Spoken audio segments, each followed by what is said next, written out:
Hello guys! Welcome back to my channel. Nandito na naman tayo ulit sa ating rice field. So yun, dito tayo guys. Nandun si Habi sa unahan. Dahil nagbibigay siya ng abono ng ating palay. Yan ang abono natin guys, urea. So yan, isang sako na yan. Matatapos na niya. So ito na ako naman ay sumama sa kanya dahil naputak na plika. Wait lang guys. Hanggang. Nangangakat guys. So, sumama ako sa kanya guys para maglakad.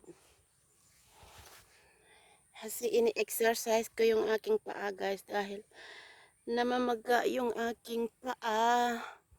Umaatake yung aking uric acid. Nagtataas. So yan guys dahil ako'y may UTI. So, alhamdulillah, ito na ginagawa ko na ito mag-exercise. Kaya, sumama ako dito sa ating rice farm. Kita niyo guys, greeny na greeny pa. So, binigyan na din ulit ng abono. Yan, urea. Kasi nga, kung dahil katulad ng tao ay buntis na yung ating palay guys. So, second times na niya ito bigyan ng ating urea.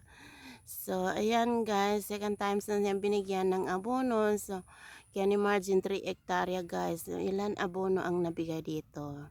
So, malaki ang ating gasto dito sa ating palayan. At inshallah, sana nga hindi tayo malugi sa ating gastos. Kasi malawak naman siya at baka marami na rin tayong anihin inshallah. So, ayan ang ating rice guys. Hanggang doon. Yon, 3 hektarya iyan guys. Yan ang mga iksi-iksi pa na yan. Hanggang doon sa dulo guys. Malawak ito 3 hektarya guys. Yan. Nandun na si Habi. Kanina pa kami dito guys. So nga now pa lang ako kumuha ng video kasi nga nag-e-exercise ako at naglalakad. Yan guys. Hi Intong. Sige nalakad tayo. So, umaga pa lang guys, ang oras natin ay, yan ang oras natin, hindi makita. Yan ang oras natin guys.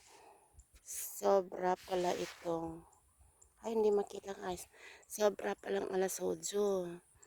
So, kanina pa tayo nandito na, maagang-maaga pa, mga alas 6 pa nandito na tayo. So, ayan. Ang ating sari-sari store ay close, wala tao doon. Eh, hindi ko muna inano yung aking pagtitinda guys kasi nga namamaga yung ating paa. So, need natin maglakad-lakad muna kasi para naman sa ating health. Ayan. Andun si Habi sa unahan guys. Ayan. Iwan ko kung makita, i-zoom natin.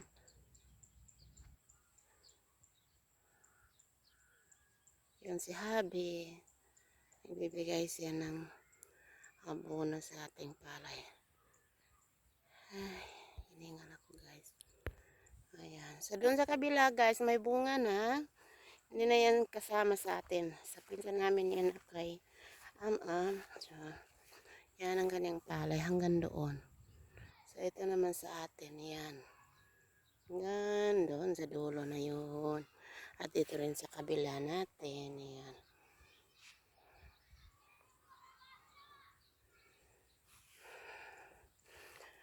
So, ito guys, lakad-lakad na din. Ito muna ang aking ma-share sa inyo.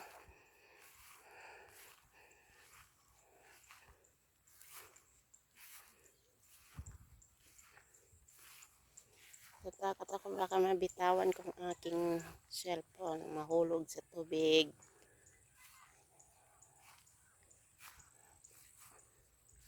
Ayan. Ang linis ng palaya ni Habi guys. Yan. Ang linis ng kanyang ano. Maraming gusto magtrabaho dito sa aming lupa. Kaso lang hindi namin pinagkatiwalaan na dahil nandito naman si Habi, wala rin siyang trabaho. So, kaya hindi na namin pinag-asa mga ka-relatives namin. Kami lang ang magtrabaho dito. Kasi hindi naman nakakapagod masyado guys kasi tinutulungan din kami ng mga aking pamangkin sa pag-umpisa maglinis ng preparing ang lupa natin para taniman ng palay. So yan. Yan guys. So 1 hectare natin guys, ang gasto niya ay 7K ba yun? 7,500 ang gasto niya sa pagtanim lang ng palay. Sa iba pa yung mga bobo natin, traktor. Hinayong ko, sayang ko tayong bagana na black man, black handsome. Nang si Happy, papagod siya. Hindi kami nagdala ng tubig.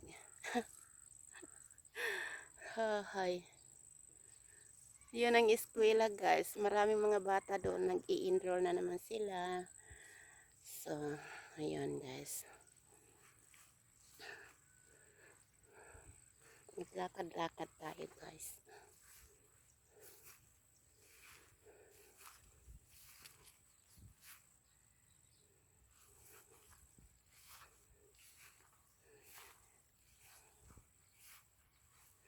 So, ayun guys. Please support my channel. Don't forget to subscribe, like, comments para mabalikan ko po ang inyong channel. So, pasensya kayo ulit ako magbalik guys.